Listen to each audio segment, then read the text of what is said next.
Desi Nation on BBC Radio Lancashire. A Lancashire filmmaker has just finished his feature film, Tide of Lies. Shot in India and in the UK, it's been created by tonight's guest on The Big Interview. Shemin, Balachandran Nair, created the film as part of his PhD in Indian Transcendentalism in cinema. He was also director of photography for the Kurdish feature film Quicksand, set in the UK and Kurdistan, directed by Awad Osman Ali, and was also a location photographer for the film Cleft Lip. I'm pleased to say that Shemin joins me in the studio now. Welcome to the programme. Thank you very much. Thank you very much for coming in. I know you were on Indus on Sunday, so you were talking all about Tide of Lies, and we'll talk a little bit about that today as well. But I want to start off by talking about your introduction to cinema. Where was your first introduction? Where? How old were you? What was the first kind of introduction for you? I should begin that before I come to cinema. It's all about realizing the artist within me. You know, Mm-hmm. I think that happened right away when I was a child. My grandfather was a poet and a philosopher, so I have this roots in me where I was grown up with engaging with arts and philosophy and things like that. So I've explained it in previous interviews. Like when I was a child, I was a baby, put in a kitchen. And when my mother feed me food, it was like the sunlight coming out from a tiled roof where the smoke form images, and in the smoke I could see like unicorns and elephants. So that sort of images telling you the stories. Like I'm grown in a way that my grandmother tells me like fairy tales and things like that. Right. So when I could see the smoke forming to an elephant, I could relate it with Airavata, which is the elephant of Indra, Lord Indra. Right. So, I kind of, this thing So happens. you always like, had an engaged and imaginative kind of consciousness. Exactly. We should say. Exactly. So it's way related to imagination. It's not as a storyline, but connected to the images. Like, you could see it in a frame, put it in a frame, and how does those images tell me the story. So I think that's how the filmmaker came. I mean, the sense of filmmaking came to me. That's what I personally believe, when I introspect myself. From the very earliest earliest stages. Yeah. So then, growing up then, when was your introduction to what we would call cinema then? Yeah, I did my bachelor's in computer application. Then I joined a course called Masters in Cinema and Television at an institute called St. Joseph College of Communication, Changanasheri, which is in Kerala. So it's that point I started a proper academic studies in cinema, which really transformed me to a very great level, where I really started watching international classics, and I got like two good teachers who are like prominent filmmakers, who has won like national awards and things like that, who is Professor Shiva Prasad and Professor John Shankaramangalam, who was the former director of Pune Film Institute, Right. Film and Television Institute of India. So it is the interaction with both of them, and Sajan Kalathal, who's a cinematographer working in advertising filmmaker. I was working with him. So engagement with these people is what really brought in me this kind of serious filmmaking. But that was when you're studying it now. Yeah. So before that, there must have been some kind of interest that was sparked in order to make you decide to study it. So like I told you, the sense of thing was right from childhood. But there was one moment which I decided that I should be a filmmaker. That is when I was watching the Hollywood film The Illusionist. Oh, okay. And I was like, wow, these kind of visuals can be made. It's not the magic in the film that attracted me, but those magic of the visuals. The color tone, the framing, the composition, the camera movements, and the way it tells you a very magical story. And that was like, okay, I think I should be a cinematographer. Brilliant. Well, we're going to go to your first song selection. We'll come back and continue chatting about your journey as well. The first song that you've picked, I've got to say, we always get our guests to choose a mixture of songs that they'd like us to play. And we try not to restrict them, and we always say, it'd be nice if there's one Asian track in there, but it's up to you. Play whatever, tell us whatever you want. Yours is probably the most varied I've seen. 3 very, very different tracks. First one you've chosen then is Get Up. It is the sound of Bob Marley. Tell me why you picked this song. I don't know. Maybe the lyrics and the idea of liberation and, sense of politics that it's discussing might be that. I have a very, very different taste in music. Like, it's not that I stick to one genre or something like that. I try to listen to many genres, though my personal favorite is not much of a lyric, it's most kind of instrumental, or I try to listen a lot of OSTs, original soundtracks. I kind of have a very different interest. That might be the reason. And Bob Marley is one of my favorite, not just because of the way he's represented, but the kind of politics he's carrying and Desi Nation on BBC Radio Lancashire. Get Up, Stand Up, the sound of Bob Marley. That is the first track then chosen this evening by our guest on the big interview, Shemin Balachandran Nair.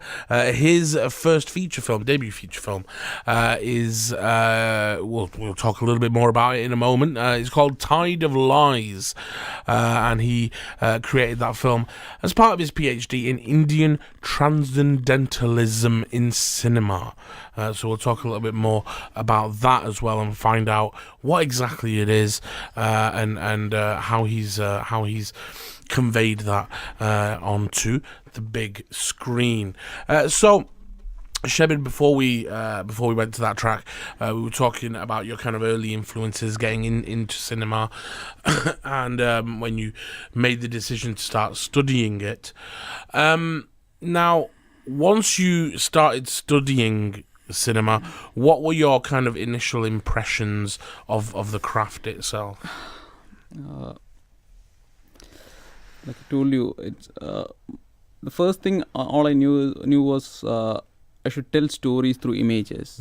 I was not very sure it was cinema or animation, or I don't know what my medium was. I landed into cinema.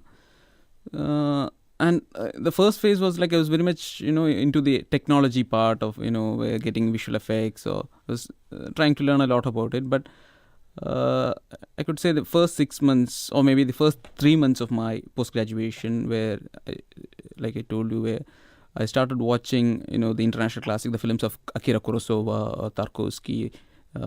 Then that told me, like, it's not all about,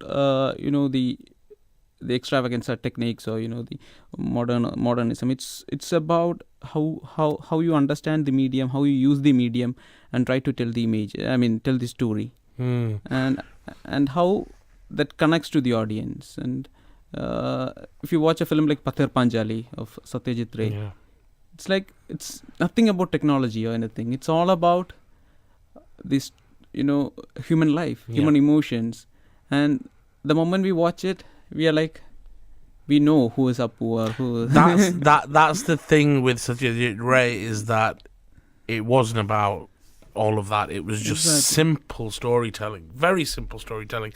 It's interesting that you mentioned Ray, because my next question was going to be that I noticed you mentioned The Illusionist, you mentioned Kurosawa, and I was going to say to you, what kind of influence did South Asian cinema or Indian cinema, or more specifically South Indian cinema for yourself, what kind of influence did those have on you? Any? Yes, certainly, because the interest on film, as a medium might should be probably from the commercial South Indian cinema, where watching films of Mohanlal or Mammootty, the superstars in South India. I'm not much crazy about Bollywood, to be honest, but yeah, those superstar films. But at later part, I've started watching very art house films of other even South Indian filmmakers like Adur Gopalakrishnan or G. Aravindan, and that's when I came such kind of films exist. I don't want to discriminate cinema. Still, there is a very strong parallel cinema movement in South, in Kerala, not the entire South India. Apart from, if you take the entire South India, it's like Kerala has a very strong parallel cinema movement which happened in the 80s. Where the good thing is there was very good popular filmmakers like I.V. Shashi, or they were making films. At the same time, there were reception for what we call as the filmmakers like Padmarajan, who did what we call as the Madhyavati cinema, which is like a middle way between the parallel cinema and the offbeat films. And there were also a good space for offbeat filmmakers like Aravindan and Adur Gopalakrishnan. So being an 80s kid, like I was born in 1989. God, he's a child. He's a child, isn't he? So, always makes me feel old. So I think it's fortunate to be born there, where this good cinema movement was there. Yeah. Where we call like So yeah. So I mean, obviously, we can't get away from it. We no matter how hard we try. But Bollywood obviously has always kind of dominated in India, and we all know that the different provinces and states of India have their own industries, and many a time their own industries can be even bigger than the Bollywood industry. It's just the Bollywood has the name. What do you make of the South Indian film industry itself? Is that something that you see yourself going into someday, or do you want to remain in the kind of Western sphere, or where do you see yourself going? I don't want to belong to any territory. I would rather call me as an independent filmmaker, where I could belong anywhere and try to tell the story of the terrain that I want to tell. Like maybe sometimes if I feel like, if I identify as if I hear from somebody like the one child policy in China, and that might trigger me the issues regarding the stories that might happen there. I think a film is a universal language, and the grammar of film, as a filmmaker, what we learn is the grammar of cinema. It doesn't belong to any terrain. So though the word transcendentalism has many meaning, I should transcend from the boundaries and just go there and do the story.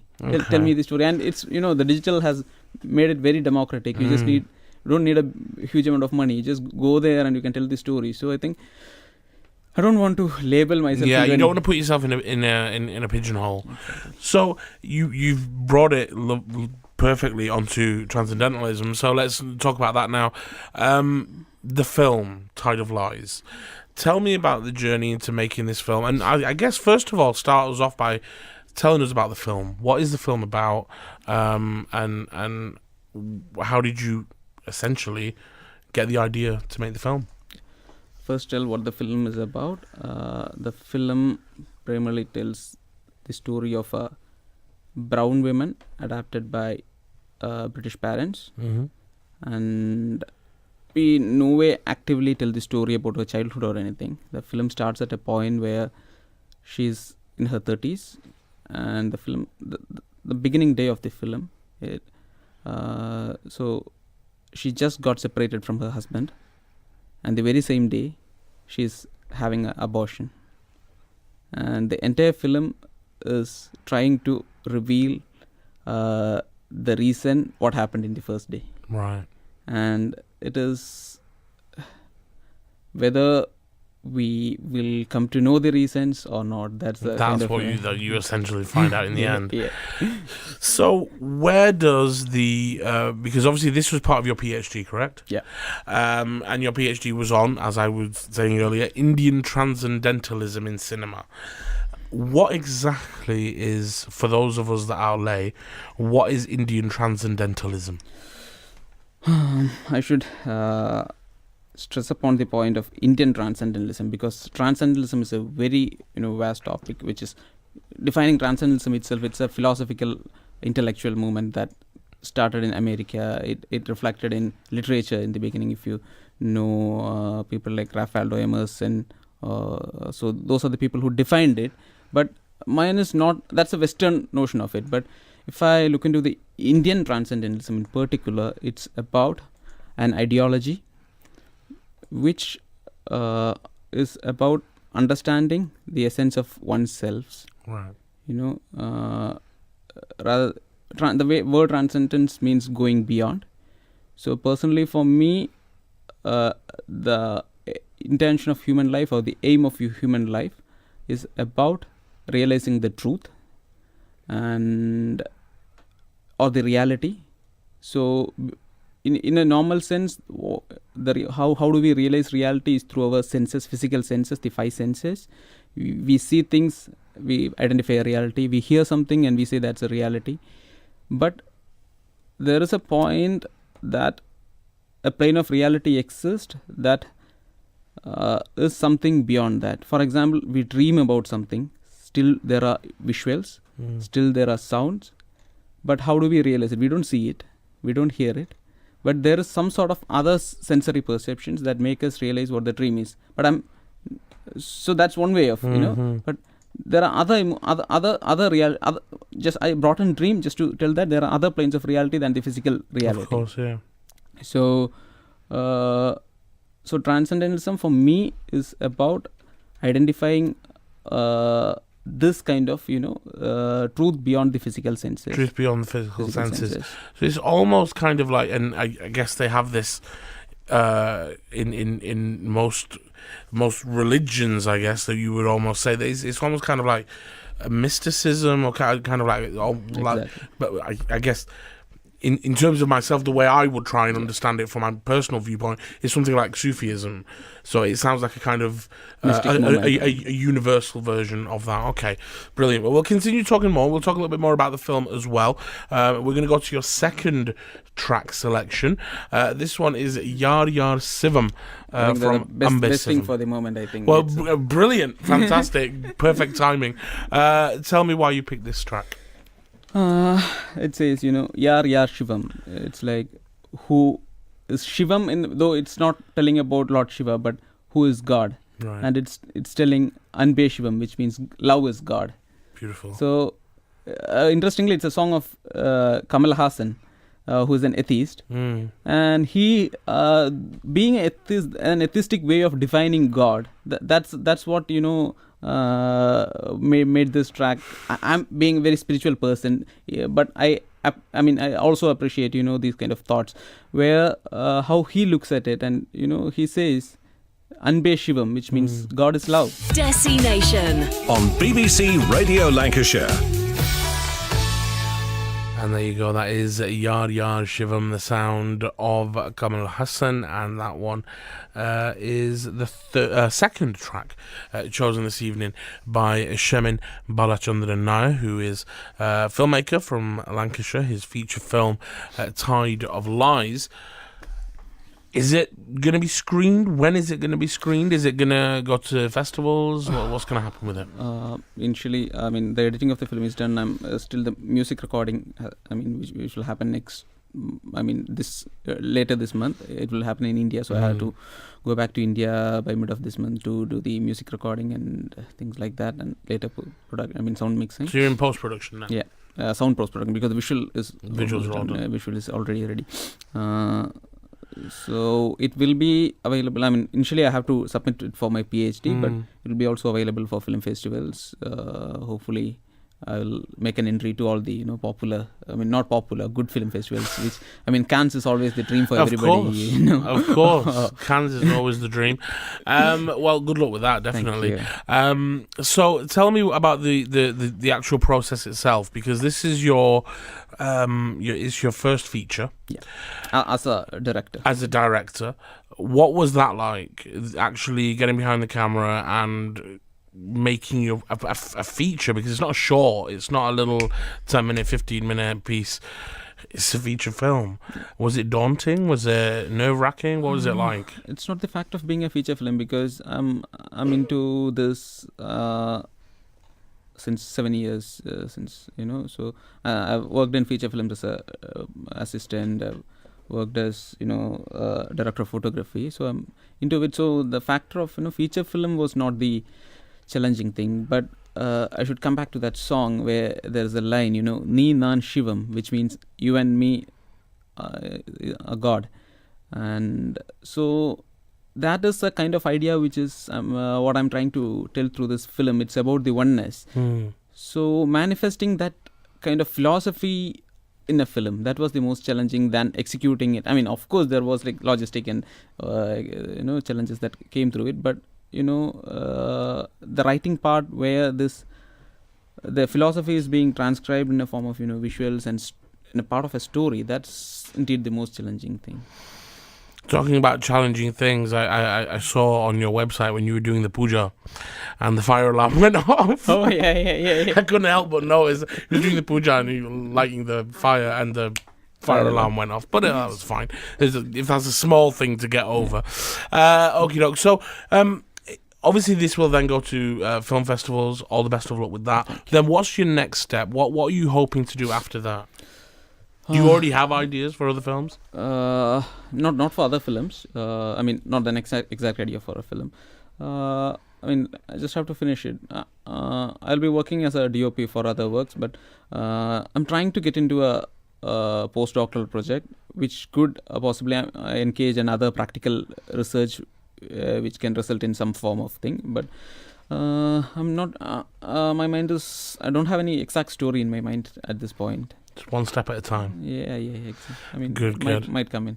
No worries. Shemin, thank you so much for coming into the studio today. Thanks for discussing the film. If anybody wants to keep up to date with what's happening with Tide of Lies and find out when it's out and all of that, where's the best place for them to keep track of what's happening? I have a Facebook page for Tide of Lies. You can search it as Tide of Lies film, and the hashtag Tide of Films also has all the information about the film. So the best way is to go to the page Tide of Lies and hit like button. Fantastic. And I have a website, transaga.in.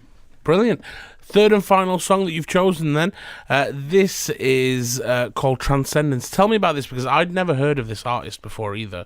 This is the first time that I'd heard her. Tell us a little bit about this track and tell me why you picked this one. It's not a lyrical thing, it's a musical track. But can you just remind me about the the performer of this song? Oh yeah, it's Lindsay Sterling. Lindsay Sterling, yeah. So maybe I like her as a performer. I used to listen to many of her tracks, and personally I love the tone of violin. I always use violin in my most of my works, and maybe the word transcendence, and that song has some other ideas which they are trying to tell through it. The video is very cinematic. Yeah, it's cinematic, and it's about the recycling of other things, and bringing it to make musical instruments and a movement which the particular song has carried. That's also a kind of that itself is a kind of transcendence, something creative from trash. Yeah. So as a part of my research, when I went through addressed some issues, I went to Pondicherry, where there were there's a thing called the Sadhana forest, where a lot of people from all over the world come together, and they make 100 acres of man-made forest out of nothing. So so it's all about, for me, it's not those, when I say transcendence, it's not about those Vedas and sitting somewhere meditating and chanting. It's about creating from it's about physical action. From physical action, from your goodness, love, compassion, and everything. So so it's a perfect way of manifesting transcendence. So Brilliant. That's why this fantastic. Song, yeah. Well, this is the third and final track then chosen by Shemin. Shemin, thank you so much for coming into the studio.